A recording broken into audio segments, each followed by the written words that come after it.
Hello दोस्तों, universe institute में आपका स्वागत है। आज का मोटिवेशन, संघर्ष के मार्ग पर जो वीर चलता है वही इस संसार को बदलता है। जिसने अंधकार, मुसीबत और खुद से जंग जीती हो, सूर्य बनकर वही निकलता है। दोस्तों, चैनल को ज़्यादा से ज़्यादा सब्सक्राइब और शेयर कीजिए। आपका सपोर्ट ही हमें प्रेरित करेगा। धन्यवाद। तो चलिए दोस्तों, आज का सेशन शुरू करते हैं और आज के जितने भी करंट अफेयर्स के क्वेश्चंस हैं उनको सोल्व करते हैं। उसके बाद में उन्हीं का जो स्टैटिक है वो पढ़ेंगे। तो चलिए दोस्तों, पहला क्वेश्चन लेते हैं। अब क्वेश्चन नंबर 1, देश की पहली इलेक्ट्रिक व्हीकल सिटी कौन होगा? Options A Lucknow, B Patna, C Kanpur, D Kevadia. इसका सही जवाब है डी केवड़िया। प्रधानमंत्री श्री नरेंद्र मोदी ने घोषणा की है कि केवड़िया देश की पहली इलेक्ट्रिक व्हीकल्स सिटी होगा। इस घोषणा के एक दिन बाद ही Statue of Unity Area Development and Tourism Governance Authority ने कहा है कि वह गुजरात के केवड़िया में देश का पहला इलेक्ट्रिक व्हीकल ओनली एरिया विकसित करेगी। स्टैच्यू ऑफ यूनिटी के आसपास के क्षेत्र को चरणबद्ध तरीके से इलेक्ट्रिक व्हीकल ओनली एरिया में बदला जाएगा। 182 मीटर ऊंचा स्टैच्यू ऑफ यूनिटी गुजरात के आदिवासी बहुल नर्मदा जिले के केवड़िया में स्थित है।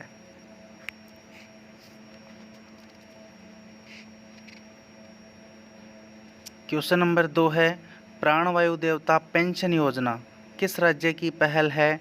Option A Maharashtra, B Jharkhand, C Haryana, D Rajasthan. इसका सही जवाब है ऑप्शन सी हरियाणा। हरियाणा के मुख्यमंत्री श्री मनोहर लाल खट्टर ने प्राणवायु देवता पेंशन योजना की घोषणा की। इस योजना के तहत पूरे राज्य में 75 या उससे अधिक साल के ऊपर के पेड़ों की पहचान की जाएगी और स्थानीय लोगों को इस योजना में शामिल कर उनकी देखभाल की जाएगी। इसके तहत ऐसे प्रत्येक पेड़ के रखरखाव के लिए 1 साल के लिए 2500 रुपये पंचायत को दिया जाएगा। इसके अलावा हरियाणा सरकार ने ऑक्सीवन की घोषणा की है।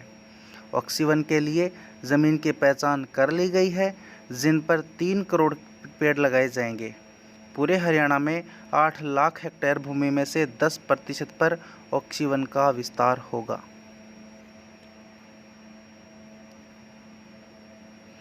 क्वेश्चन नंबर 3, पेट्रोल में इथेनॉल सम्मिश्रण के लक्ष्य को प्राप्त करने की समय सीमा 5 साल कम कर 2025 कर दी गई है। Option A 5%, B 10%, C 15%, D 20%। सही जवाब है डी 20%। हाल ही में प्रधानमंत्री श्री नरेंद्र मोदी ने घोषणा की है कि पेट्रोल में 20% एथेनॉल सम्मिश्रण के लक्ष्य को प्राप्त करने की समय सीमा को 5 साल कम कर 2025 कर दी गई है। गौरतलब है कि भारत कार्बन उत्सर्जन में कटौती और तेल आयात को कम करना चाहता है। इसी के मद्देनज़र सरकार ने बीते साल 2022 तक पेट्रोल में 10% एथेनॉल सम्मिश्रण और 2030 तक 90% डीजल के साथ 20% एथेनॉल को मिलाने का लक्ष्य रखा था। बता दें कि वर्तमान में लगभग 8.5% एथेनॉल का सम्मिश्रण पेट्रोल के साथ किया जाता है। एथेनॉल एक तरह का जैव ईंधन है। इसे मुख्य रूप से गन्ने, सड़े गले अनाजों मसलन गेहूं और ब्रोकन राइस से प्राप्त किया जाता है।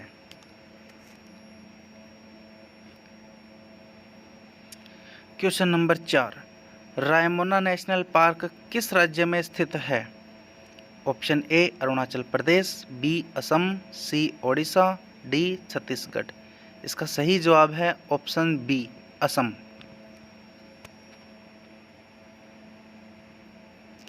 हाल ही में रायमोना को असम का 6ठा राष्ट्रीय उद्यान बनाया गया है। यह नेशनल पार्क असम के कोकराझार जिले में स्थित है। यह राष्ट्रीय उद्यान मानस टाइगर रिजर्व के सबसे पश्चिमी बफर से जुड़ा हुआ है। आपको बता दें कि काजीरंगा, मानस, नामेरी, औरंग और डिब्रू सैखोवा असम के अन्य 5 नेशनल पार्क्स हैं।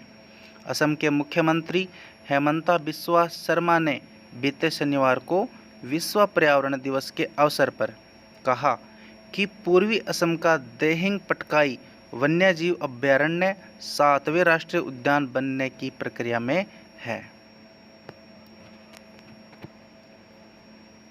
Question number 5, the state of India's environment report 2021 के अनुसार भारत की रैंकिंग क्या है?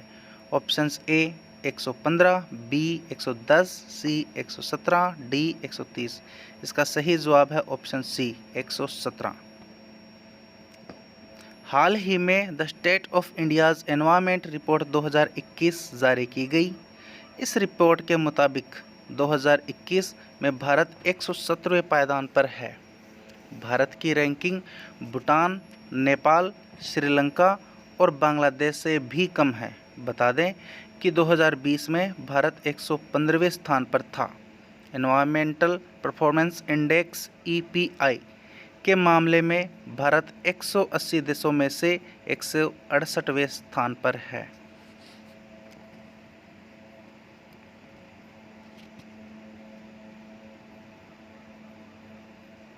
क्वेश्चन नंबर 6, नूरजहां आम की खेती भारत के किस राज्य में होती है?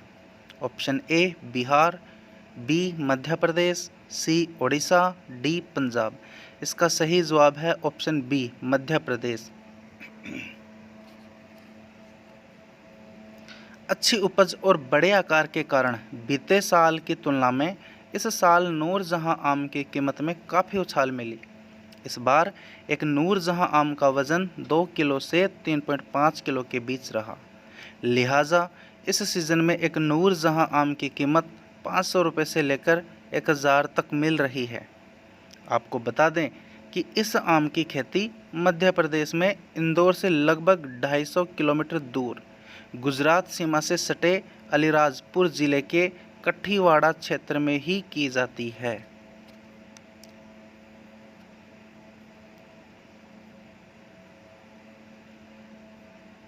Question number 7, performance grading index पहली बार कब प्रकाशित किया गया था? Option A 2014, B 2016, C 2018, D 2019। इसका सही जवाब है ऑप्शन डी 2019। हाल ही में केंद्रीय मंत्री शिक्षा मंत्री रमेश पोखरियाल निशंक ने राज्य और केंद्र शासित प्रदेशों के लिए परफॉर्मेंस ग्रेडिंग इंडेक्स PGI 2019-20 को जारी करने की स्वीकृति दे दी है। बता दें कि स्कूली शिक्षा के क्षेत्र में बदलाव लाने के लिए 70 मानकों के सेट के साथ परफॉर्मेंस ग्रेडिंग इंडेक्स को शुरू किया गया था। पहली बार परफॉर्मेंस ग्रेडिंग इंडेक्स का प्रकाशन 2019 में 2017-18 के संदर्भ में किया गया था। पंजाब, चंडीगढ़, तमिलनाडु, अंडमान और निकोबार द्वीप समूह तथा केरल को 2019-20 के लिए A++ ग्रेड मिला है।